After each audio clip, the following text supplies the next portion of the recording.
Para mí es un placer. Ahora hablaba con mis antiguos compañeros. Yo dejé la escuela de Alcoy hace ahora 17 años para irme al campus de Vera. Y la verdad es que en estos años hemos evolucionado mucho, ¿vale? Yo soy ahora el director del Instituto Universitario de Matemática Pura y Aplicada de la Universidad Politécnica de Valencia. Lucía está de subdirectora. Y bueno, por aquí hay muchos de mis antiguos compañeros con los que ha sido un placer coincidir hoy. Bueno, yo soy matemático y la verdad es que la charla de José me ha venido súper bien, porque en realidad yo de lo que voy a hablar es de lo importante que es saber matemáticas, ¿vale? En realidad, igual no tanto saber matemáticas a nivel profesional como nosotros, pero sí que unos conocimientos mínimos de matemáticas todo el mundo tendría que tener, ¿de acuerdo? Entonces, lo que yo voy a intentar es contaros dos historias, una más graciosa, la otra con consecuencias un poco peores, de cómo el desconocimiento de matemáticas, sobre todo en sectores que normalmente se vanaglorian de no saber matemáticas, ha tenido, en el segundo caso, una consecuencia bastante grave, ¿vale?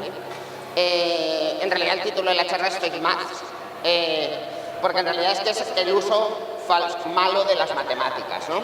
Bueno, todos habéis oído hablar lo que son las fake news o las noticias falsas, ¿no? Una noticia falsa, pues es un bulo, una mentira, que tiene carácter así escrito pseudoperiodístico o pseudocientífico, y que ahora con las redes sociales lo que pasa es que se expande muy rápido, ¿no? Se expande muy rápido pues por Instagram, por Twitter, por un montón de sitios, y cuyo objetivo final es crear desinformación entre la gente, ¿de acuerdo? ¿Cómo influyen ahí las matemáticas? Pues en un principio las matemáticas en el área de las fake news aparecen en muchas situaciones, ¿vale? Una de ellas sería pues crear algoritmos de inteligencia artificial para intentar detectar noticias falsas antes de que se empiecen a expandir por ahí, ¿no? Y para eso hay agencias muy potentes como Neutral, como Maldita, que tienen equipos muy potentes con gente que trabaja en inteligencia artificial para que eso se pueda detectar pronto. Otro campo sería pues intentar que una vez que la noticia ya está por ahí, intentar pararla lo más pronto posible, y para eso hay que hacer un análisis un poco de cómo se distribuye la noticia, ¿no? De cómo se distribuye la noticia, ¿vale? Pero en realidad lo que yo voy a contar está más pensado en la formación matemática de la gente, ¿vale? Y bueno, os voy a contar dos historias un poco distintas.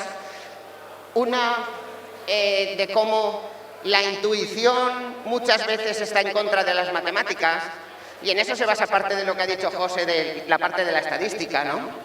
Ahí tenéis la foto de una mujer, se llama Marilyn Boss-Saban, es una mujer americana nacida en Missouri en 1946, que se hizo muy famosa en Estados Unidos porque en 1986 entró en el libro Guinness de los Récords por ser la persona con el coeficiente intelectual más alto del mundo, ¿de acuerdo? Entonces en Estados Unidos se hizo muy famosa, es una mujer que es divulgadora, escritora y matemática, y bueno, como consecuencia de esa fama la contrataron para que escribiera una columna en una revista que se llama Parade, con un título que se llamaba Pregúntale a Marilyn. Entonces la gente le hacía preguntas y ella se preparaba las respuestas y escribía una columna sobre sus respuestas. Y bueno, en el año, pues un poco antes del año 90, o durante el año 90, recibió una consulta de Craig Whitaker con un problema, que es un problema bastante conocido, que es el problema de Monty Hall. El problema de Monty Hall viene de... Bueno, Monty Hall era un presentador de concursos muy conocido en Estados Unidos, y el concurso se llamaba Let's Make a Deal, hagamos un trato, y la pregunta era muy sencilla, era: yo estoy en un concurso, soy un concursante y me dan 3 puertas. Detrás de la primera puerta detrás de una puerta hay un coche, y detrás de las otras 2 hay una cabra en cada una, ¿vale? Entonces yo elijo una puerta, y cuando elijo esa puerta, el presentador del concurso, que sabe dónde está el coche, abre una puerta que tiene una cabra, ¿de acuerdo? Con lo que queda la que yo he elegido y otra. Lo que pregunta el presentador es si es mejor que te quedes con la elección de la puerta que has elegido o que cambies. ¿Qué sería mejor? Claro, si uno lo piensa así en frío, sin matemáticas ni nada, pues uno dice, bueno, pues quedan dos puertas, un coche y una cabra, pues al final son 50% de posibilidades. Y al final sobre el papel me da igual que elija una que elija la otra. ¿De acuerdo? Entonces, Marilyn se prepara su columna y en la columna escribe que en realidad si cambias tu elección tienes el doble de posibilidades de llevarte el coche de que si te quedas. ¿De acuerdo? Eso es lo que ella escribe el 9 de septiembre de 1990. Y en cuestión de 2 meses recibe 10.000 cartas. En el año 90 no había Twitter. Si hubiera habido Twitter, eso hubiera sido la bomba. O sea, si esta mujer escribe un tuit diciendo que eso tiene el doble de posibilidades si cambias que si te quedas, las 10.000 cartas se hubieran quedado en nada. Cartas de todo tipo. Pues desde gente que le dice que a ver si aprende un poquito de probabilidad, gente que le dice, bueno, pues habrá muchos estudiantes que te hayan escrito, pues le puedes pedir recomendación de libros para aprender. Gente que directamente se mete con que sea la mujer con el coeficiente intelectual más grande del mundo, diciendo que bueno, que ella puede tener mucho coeficiente intelectual, pero que de matemáticas no tiene mucha idea. Eso es gente toda con su doctorado en matemáticas, o sea, gente con formación, y luego gente que sin formación ni nada directamente le dice, a lo mejor es un problema de que las mujeres piensan distinto que los hombres, ¿vale? Todo tipo, pues claro, en 10.000 mensajes pues ahí hay de todo tipo. Pero incluso hay un catedrático de matemáticas de una universidad que le dice una frase, ya que tú hablas claro en tu columna, yo te voy a ser franco también y voy a hablar claro, y directamente le dice, la has cagado. Dice, como un profesional matemático que soy, estoy muy preocupado por las habilidades matemáticas de la gente. Dice, lo único que puedes hacer es retractarte e intentar no volver a cometer ese error. Después de todo esto, un par de meses después, Marilyn propone la solución en su columna, ¿vale? Al final, hay muchas formas de demostrar o de ver que la solución correcta es mejor pasar que no pasar, pero ella lo que hace es simplemente contar. No hace falta ni... Es una cuestión de sumar y restar. Imaginaros que yo he elegido la primera puerta y la primera puerta que he elegido tiene un coche. Yo no lo sé si tiene un coche, pero el presentador abre una cabra. Me quedan 2 puertas. Tengo la que yo he elegido que tiene el coche y la otra que tiene una cabra. ¿Qué pasa si cambio? Tenía el coche, si cambio me quedo con la cabra y pierdo. Luego en esa primera elección he perdido, ¿vale? Imaginaros que yo he elegido la segunda puerta y la segunda puerta tiene una cabra. El presentador abre la otra puerta que tiene una cabra y me vuelven a quedar 2 puertas. Una tiene la cabra, que es la que yo he elegido, y la otra tiene el coche. ¿Qué pasa si cambio? Pues que me llevo el coche, luego ahí gano. Y si elijo la tercera puerta también tiene una cabra. Luego el presentador vuelve a abrir la cabra y la otra tiene un coche. Y por lo tanto si cambio me llevo el coche. Y por lo tanto al final solo me hubiera llevado la cabra en el primer caso y en los otros 2 casos me hubiera llevado el coche. Y por lo tanto tengo el doble de posibilidades de llevarme el coche si cambio que si me quedo igual. ¿De acuerdo? Bueno, después de todo esto este catedrático rectifica, dice, bueno, tras quitarme la viga de mi ojo, reconozco que ahora me toca tragarme mis palabras. Él había recibido una cantidad grande también de mensajes diciendo tú mucho matemático, pero no tienes ni idea. Y entonces él dice que como penitencia lo que ha hecho es responder a todos los mensajes uno a uno y sentir una enorme vergüenza profesional. ¿De acuerdo? Entonces, bueno, esa es la primera historia que tiene que ver un poco con cómo la intuición, uno no se puede guiar por la intuición, y con parte de lo que pasa con la difusión de los bulos, que es que uno le llega una noticia y directamente sin pensar le da a retuitear, a reenviar, eso se hace muy grande y sin pensar está a lo mejor uno expandiendo un bulo o una noticia falsa que si a lo mejor uno pensara un poquito, pues no distribuiría. La segunda historia tiene que ver con matemáticas, en este caso con probabilidad, y es como se pueden usar mal las matemáticas y usando mal las matemáticas eso puede tener consecuencias muy malas. Entonces ahí tenéis la imagen de Sally Clark. Sally Clark era una abogada inglesa que murió en 2007 y su caso, que ha sido un caso muy famoso, demuestra el por qué la gente que trabaja en general en justicia debería tener algo de conocimientos matemáticos. La desgracia que le pasó a Sally es que en el año 96 acostó a su hijo después de cenar, su bebé de 11 meses, y su bebé murió, ¿de acuerdo? Entonces, bueno, el bebé murió con 11 meses y al año tuvo otro bebé y con 8 meses, también estando ella sola en casa, el bebé murió, ¿de acuerdo? Claro, es difícil que dos bebés mueran en tan poco tiempo y entonces empezó a salir en las noticias la noticia de que en realidad a lo mejor no había sido una muerte natural, sino que lo que había sido era un asesinato, ¿de acuerdo?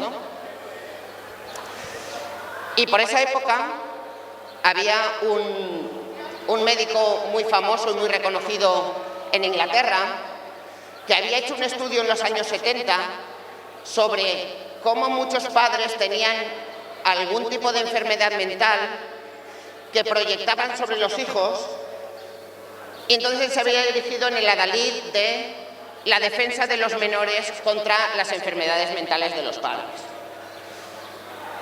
Este hombre tenía una frase bastante desgraciada, por lo menos estadísticamente, que decía que una muerte súbita es una tragedia, 2 es sospechosa y 3 es un asesinato, salvo que se demuestre lo contrario.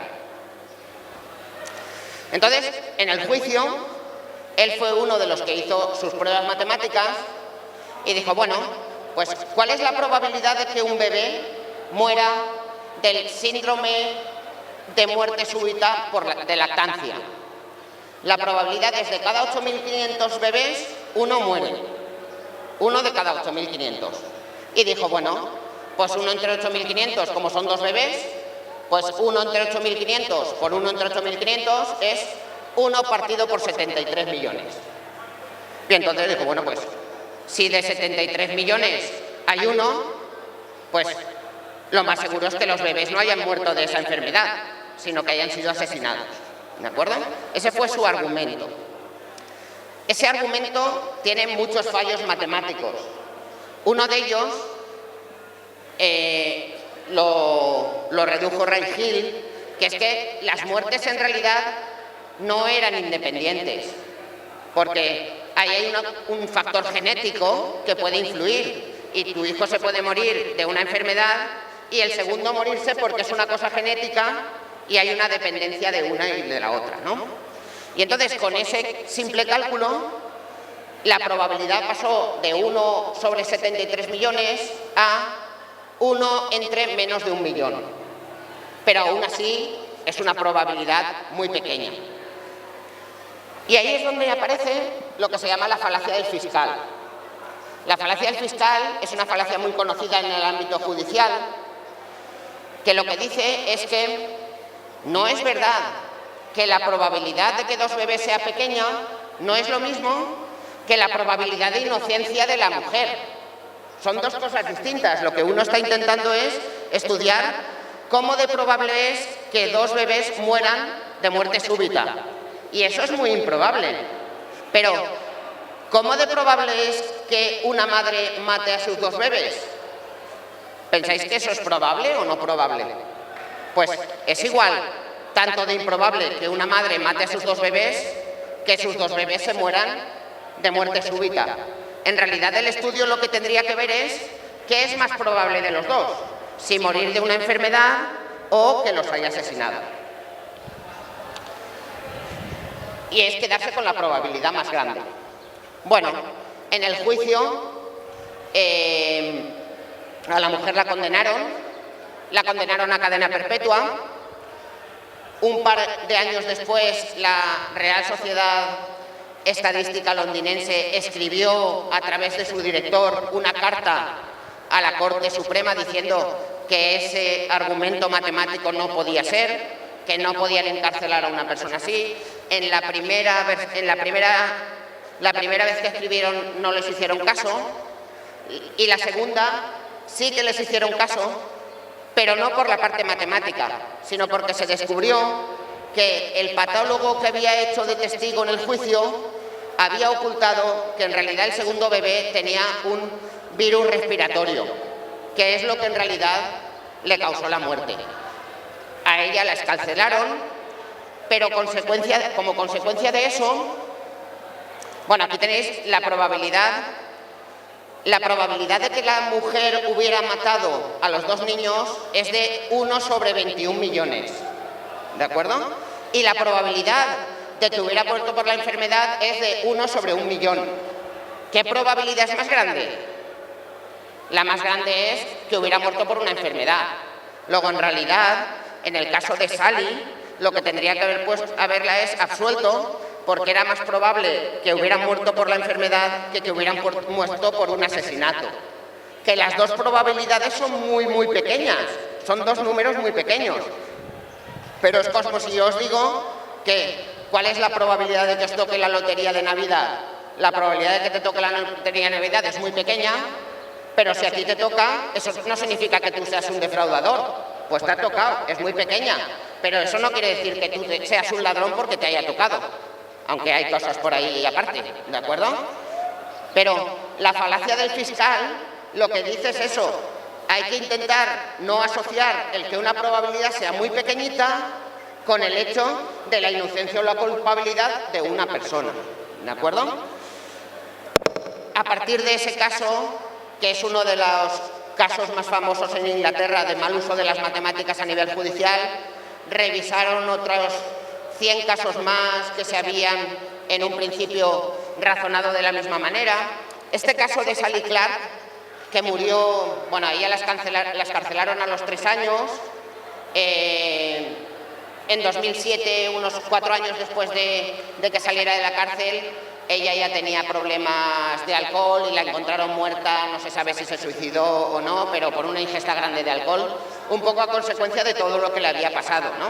Claro, uno confía en que las matemáticas no lleguen a tanto, o el mal uso de las matemáticas no llegue a tanto, pero lo que sí que uno saca como moraleja de todo eso es que las matemáticas y las letras no son cosas distintas. La frase esta de yo es que como soy de letras no sé sumar, es como si yo dijera, no, yo como soy de ciencias no me hagas frases de más de 3 palabras, que no las entiendo. Pues un poquito de matemáticas habrá que saber, por lo que decía José, y para que no pasen ese tipo de casos, ¿de acuerdo? Y bueno, eso es en un principio todo lo que os quería contar. Muchas gracias, enhorabuena a todos.